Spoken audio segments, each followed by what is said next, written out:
Bir də məsələnin milli təhlükəsizlik tərəfi var. Məhz bu mövzunun. Çünki sizin vətəndaşın coğrafiya olaraq, yəni rayonlar olaraq, yaş olaraq, şəxslər olaraq, ad familiya olaraq və hər şey olaraq bilgiləri bu şirkətlərə gedir. Yəni bu datanı, bu məlumat bazasını əldə etmək üçün xüsusi xidmət orqanları uzun illər çalışırlar.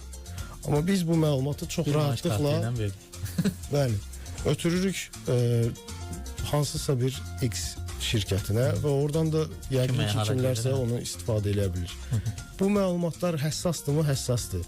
Onlar bu məlumatdan bizim əksimizə istifadə edə bilərlərmi? Edə də bilərlər, etməyə də bilərlər. Amma niyə biz bunu təqdim edək? Yəni tamam, kimsə gəlib bizim ölkəmizdə oturub bunu araşdırıb bizə çıxara bilər. Amma biz öz əlimizlə öz məlumatımızı niyə kiməsə təqdim edirik?